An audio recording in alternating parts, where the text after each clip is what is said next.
Bagaimana hukumnya makan daging ayam yang disembelih oleh orang non-muslim seperti yang ada di Korea?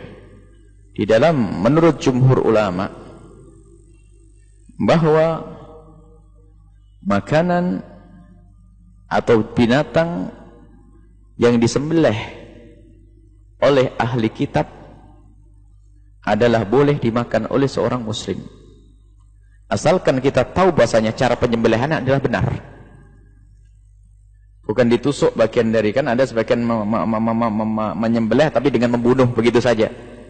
Misalnya kita tahu seorang Nasrani di dalam menyembelih ayamnya adalah dengan memenggal lehernya, maka itu adalah kita boleh memakannya, biarpun dalam ini ada perbedaan sebentar. Jadi supaya tidak terburu-buru.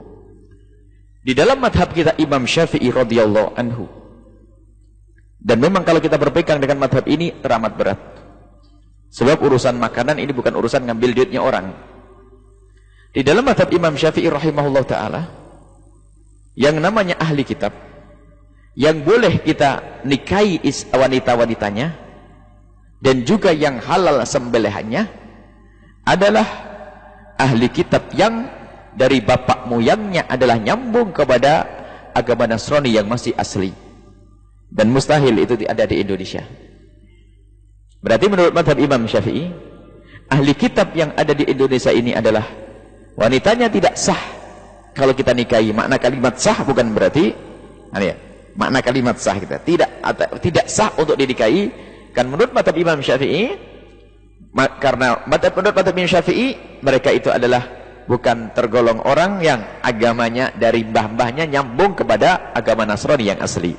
Baik, kita letakkan madhabnya Imam Syafi'i, kita ikut madhabnya jumhur ulama. Selain madhab Imam Syafi'i, madhab Imam Abu Hanifah, madhabnya Imam Ahmad bin Hanbal, madhabnya Imam Malik rahimahumullahu ta'ala, mengatakan bahwa yang disebut ahli kitab adalah semua orang yang berpegang dengan kitab suci, Injil dan Taurat, biarpun sudah dirusak. Makanya menurut jumhur ini, orang yang ada di Indonesia ini, biarpun dia tidak nyambung nenek moyangnya kepada agama Nasrani yang masih benar, akan tapi mereka bisa kita anggap sebagai ahli kitab yang sah untuk dinikahi wanitanya dan boleh dimakan sembelihannya. Baik, dalam hal ini ada dua macam. Masalah penyembelihan ringan. Jadi masalah penyembelihan asalkan disembelih orang Yahudi atau Nasrani dengan cara dimenggal lehernya, makan, tidak usah khawatir, halal. Adapun masalah orang berhati-hati ini lain cerita. Jangan dibikin orang ragu semuanya, apalagi di Amerika di sana. Jangan menyiksa orang. Akan tapi urusan pernikahan, lihat sah. Jangan dikembangkan ini berarti setelah ini aku harus menikah dengan orang Nasrani. Tidak dong. Sah itu kan bukan berarti impian, hanya urusan masalah sah. Akan tapi lihat di dalam pernikahan ada tanggung jawab anak-anakmu nanti bagaimana. Jadi di dalam masalah sah ini beda. Masalah sahnya pernikahan ini ada pembahasan panjang. Jadi jangan serta-merta wahai kaum muslimin, para bapak-bapak, adik-adik laki, adik-adik putra kami, jangan hanya setelah mendengar, oh sah ya menikah dengan orang Nasrani, lalu anda bersegera menikah dengan orang Nasrani. Oh tidak, bukan begitu. Masalah sah, jujur, kalau anda menikah dengan seorang wanita yang, mohon maaf, ada nenek-nenek umur 90 tahun, wahai anak pemuda yang ganteng umur 20 tahun, 20 tahun, wanteng, segar, sehat. Akhirnya ada informasi, aduh, kalau seandainya ada seorang anak muda pengen menikah dengan nenek-nenek umur 90 tahun, hukumnya adalah sah saja. Langsung pulang, abah, saya menikah dengan nenek-nenek 9 tahun, begitu, 90 tahun. Hah? Ya tidaklah. Dalam bernikah harus memilih dong. Ya bagus saja lah, boleh saja. Habis ini ada muda, buya saya pengen nenek 90 tahun, kasih kenan, carikan nanti nenek 90 tahun. Nenek 90 tahun semoga sudah ampun, dia adalah tinggal tobat dan dia tidak ada urusan dengan ini. Atau misalnya, kalau anda mendengar bahwasanya di dalam sebuah kitab fikih, kalau ada seorang laki-laki menikahi seorang wanita gila, pernikahannya adalah sah. Apakah setelah itu lalu berkata kepada ibunya, mama, umi, saya akan menikah dengan wanita gila itu, begitu? Tidak. Jadi tidak semua sah itu harus diambil, harus ada dipertimbangkan. Apa yang menjadikan engkau melakukan itu semuanya? Mungkin anda menikah dengan seorang nenek karena anda punya kebutuhan, misalnya nenek itu ingin teman dan sebagainya, dan anda bisa menemaninya untuk ibadah atau apa, mungkin. Dan anda termasuk laki-laki yang tidak butuh dengan urusan-urusan laki perempuan. Hanya Anda ingin halal berdua dan selesai. Atau Anda menikah dengan seorang gila, wanita gila, dan itu pahalanya gede, jangan dianggap tidak ada pahalanya. Pahala tidak tertarik rupanya. Apa? Mungkin dia adalah seorang wanita yang gila tapi butuh. Allah. Kalau gila butuh, bagaimana mereka melampiaskan? Namanya kayak manusia. Gila butuh. Anda mengganti, saya ingin memenuhi kebutuhannya dia. Saya tolong dia gila. Sebab gila yang butuh, memang dianya tidak dosa. Gila. Tapi di saat dia berzina dengan laki-laki, dosa atau tidak laki-laki itu? Dosa. Maka Anda menikahi orang gila dapat pahala. Kan begitu. Kecuali kasus-kasus begini. Tapi dalam keadaan kasus normal, mungkinkah Anda akan milik orang gila? Sama. Menikah dengan orang Nasrani ada sah. Bukan berarti setiap sah harus kita kejar. Baik. Nah, kita kembali kepada masalah makanan. Kalau di Korea, mohon maaf. Di dalam semua madhab Syafi'i, Hambali, Hanafi, bahwasanya selain daripada Yahudi dan Nasrani bukanlah ahli kitab. Kalau tadi ingat perbedaan tadi yang pertama antara madhab Syafi'i dan Jumhur, 3 madhab. Jadi madhab Syafi'i 4 madhab itu bersepakat bahwasanya yang namanya ahli kitab adalah Yahudi dan Nasrani. Hanya menurut madhab Syafi'i yang namanya Yahudi yang dianggap adalah Nasrani yang dianggap yang sulalahnya nenek moyangnya adalah nyambung kepada agama yang benar. Nah, selesai. Adapun di dalam masalah siapa yang disebut ahli kitab, siapa yang disebut ahli kitab, maka di sini 4 madhab semuanya bersepakat juga. Bahwasanya ahli kitab adalah orang yang berpegang pada kitab suci, Injil dan Taurat. Ini 4 madhab Syafi'i, Hanafi, Maliki, Syafi'i, dan Imam Ahmad ibn Hanbal. Baik. Kemudian Imam Malik ini ada 2 pendapat. Sebagian kecil dari madhab Imam Malik mengatakan bahwa setiap agama yang masih berpegang dengan kitab, makanya itu adalah ahli kitab. Akan tapi apakah ini pembahasan masalah pernikahan? Ternyata bukan masalah pernikahan, masalah akad dhimmah. Baik, ini pembahasan panjang lebar karena kebetulan kami menulis dalam tulisan kami waktu kami sekolah dulu adalah ghairul muslimina fi Indonesia ahum dhimmiyun aharbiyun. Jadi orang yang bukan Islam di Indonesia ini mereka ahli dhimmah atau bukan? Sebab kalau kita akan ahli dhimmah itu berarti adalah kalau kita akan ahli harb maka harus didahului dengan kalimat dhimmah. Insyaallah pembahasan lain. Baik, intinya di Korea menurut jumhur ulama karena bukan agama Yahudi dan Nasrani, maka Korea adalah bukan ahli kitab.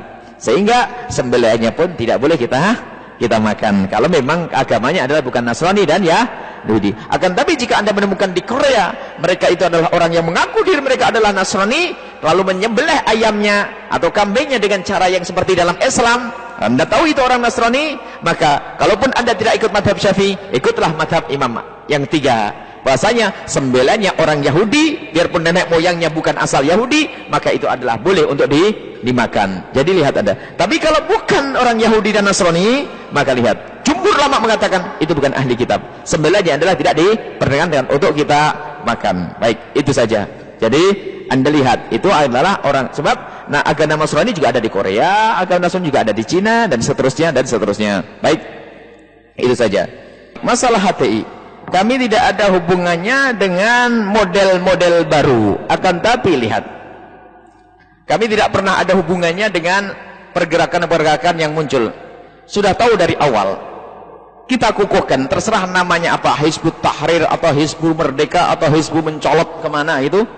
Karena sekarang banyak macam-macam ini, ada pembela ini, perang atau macam-macam. Yang penting kita punya kaidah, terserah. Akidah kita adalah akidah ahli sunnati wal jamaati. Ahli sunnah muslim 5 identitas. Ahli sunnah wal jamaah, Asy'ariyah, Sufiyah, bermadhab. Salah satu dari 4. Selesai. Dan jujur ini misalnya dari Hizbut Tahrir sendiri, kita pernah bertemu dengan beberapa teman-teman, bahwasanya waktu kita tanya akidahmu apa? Asy'ariyah, mereka diam, tidak berani. Selagi engkau tidak berani, maka kita tidak berani ngikut. Kalau sudah ikrar, saya Asy'ari, Sufi tidak Sufi, ayo namanya apa saja. Biarpun namanya pakai bahasa Jawa, tidak pakai bahasa Arab nih. Nah, pemburu ridho Allah, tidak apa-apa. Nah, jadi ada persatuan di Indonesia pemburu ridho Allah, terserah. Akhirnya akidah Asy'ariyah saya sama ikut. Jadi masalah nama tidak penting. Tanyakan siapapun, amirnya dimanapun. Setiap kelompok yang datang kepada Anda, tanya dengan identitas 5 ini. Kalau dia tidak mau atau diam ragu saja, bagaimana orang ragu akan saya ikuti? Harus yakin dong. Asy'ariyah, Abul Hasan Asy'ari dengan para ulama-ulamanya, Ghazali, Baqillani, semuanya, Juwaini, seterusnya, sampai Imam Baijuri sampai Sanusi dan seterusnya, itu akidah-akidah kita pelajari. Oh, itu saya. Terserah nama kelompoknya apa. Sebab ada yang di Hizbut Tahrir, ada orang dari asal Asy'ari dan pesantren yang barangkali mereka perlu hati-hati, tidak mudah kalau masuk sekelompok orang. Ya, tidak sudah. Jadi tidak ada. Pokoknya orang pakai pergerakan baru asalkan akidahnya begitu. Nah, saya bersama mereka. Biarpun saya tidak harus ikut jadi pemimpinnya, ada pengurus rantingnya atau cabang dan sebagainya, nggak usah. Kita tidak usah. Kita terlalu banyak yang diurusi. Kalau harus masuk ranting cabang ini. Bahkan ada Buya ini NU atau bukan? Ada Buya NU ada bukan? Wah, Buya punya kartu NU atau tidak? Gimana? Mau disuruh ceramah di NU, tapi dibuatkan kartu NU dulu. Oh begitu ya? Kalau ceramah harus pakai kartu dulu. Ya, kartu la ilaha illallah. Jadi memang sekarang banyak sesuatu yang aneh-aneh. Kita semua ahli sunnah wal jamaah, apakah namanya NU ataupun yang di Lombok namanya Nahdlatul Wathon, atau ternyata yang di Medan namanya Al-Wasliyah, itu semuanya adalah akidahnya ahli sunnati wal jamaati asy'ariyati sufiyati. Coba kalau kita ke Lombok ada Nahdlatul Wathon, Syekh Zainuddin Al-Amtani Asy'ari, pengikutnya banyak.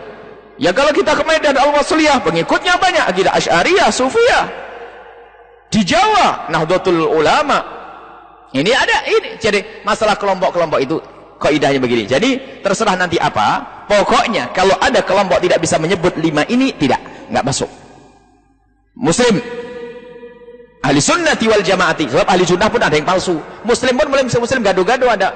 Sekarang Muslim merendahkan Al-Quran bukan Nabi. Muslim liberal dan Islam. Kalau sudah mengatakan yang penting Islam, awas. Kok yang penting Islam ya? Islam yang genah dong. Islam macam-macam ini. Islam ahli sunnati wal jamaah. Orang ngaku ahli sunnah pun macam-macam. Di Cirebon aja udah ribut ngaku ahli sunnah, sukanya cimaki orang. Enggak, itu ahli sunnah wal jamaah palsu. Kita pengen ahli sunnah wal jamaah yang sesungguhnya, Asy'ariyah. Orang ahli sunnah wal jamaah itu ahli ilmu. Kalau punya masalah dijelaskan, tidak pernah memfitnah. Itu ahli sunnah wal jamaah. Dimanapun berada. Makanya ahli sunnah wal jamaah akan dia menulis buku dan seterusnya, dihadirkan Imam Nawawi, Ibnu Hajar Al-Asqalani, lihat punya buku. Tapi ahli sunnah wal jamaah itu merusak buku. Bukunya Imam Nawawi dirusak kitab adkarnya. Itu ahli sunnah palsu. Lihat di mana-mana pun lihat. Tidak ada dialog, hampir tidak ada. Biar negeri Arab di mana? Dialog untuk membangun, untuk menyatukan pemahaman antara ahli sunnah wal jamaah palsu dan yang lain. Lihat, pasti ahli sunnah wal jamaah palsu tidak mau. Tapi kalau di masyarakat dia memfitnah, dikit-dikit bid'ah, sesat dan sebagainya. Ahli sunnah wal jamaah yang asli adalah Asy'ariyah. Bisa saja nanti dialog ilmiah tentang Asy'ariyah, pemahaman Asy'ari, Abul Hasan Al-Asy'ari. Kemudian setelah itu Sufi, harus masuk dunia tasawuf. Biarpun tidak usah masuk tarekoh, tidak tarekohan, akan tapi dia bertasawuf. Maksudnya adalah membersihkan hati, memahami ikut apa yang dipetuahkan oleh Imam Ghazali rahimahullah taala, Imam Al-Qushayri, Imam Syekh Junaid Al-Baghdadi, Abi Yazid Al-Bustami dan seterusnya. Misalnya Syekh Abdul Wahab Asy-Sya'rani, itu tokoh sampai kepada orang marhum Imam Haddad rahimahullah taala, terus sampai hari ini. Baik, itu Sufi. Kemudian apa? Bermadhab. Kalau sudah ingkar madhab, ini termasuk yang ditanyakan tadi, misalnya Hizbut Tahrir, ikut madhab apaan? Kita ini tanpa madhab, ya nggak bisa dong. Nggak bermadhab ya nggak bisa. Harus ada madhab yang diikuti. Sebab kalau tidak ikut madhab, ikut siapa ente? Mau ikut siapa kalau tidak ikut madhab 4? Ilmunya siapa? Lihat. Yang nggak mau bermadhab itu ternyata diam-diam ngintip. Yang dibaca bukunya Ibnu Hajar Al-Asqalani. Yang dibaca Sarah Bukharinya medoknya Syekh Ibnu Hajar Al-Asqalani. Kemudian usul fikihnya adalah yang dirintis Imam Syafi'i dan penerusnya, Imam Bukhari dan seterusnya. Loh, katanya ente nggak ikut ulama, nggak ikut bermadhab. Tapi ilmumu jadi mana? Nggak ada, itu pembohong itu. Seolah-olah mereka lebih tahu ilham dari Tuhan. Bagaimana itu? Nggak ada. Allah memudahkan para ulama untuk menukil ilmu dari gurunya hingga dinukil ke kita sampai hari ini. Jadi Sufiyah. Baik, itu yang bertanya selesai. Jadi saya tidak pernah punya KTP Hizbut Tahrir Dan juga sampai hari ini belum dibuatkan kartu organisasi apapun ya. Saya hanya punya kartu keluarga sama kartu kartu tanda penduduk ya. Sama SIM pun sudah habis atau belum, saya jarang lihat ya. Sama paspor. Nah, ini paspor saya sudah itu selesai. Baik. Wallahu a'lam bishawab.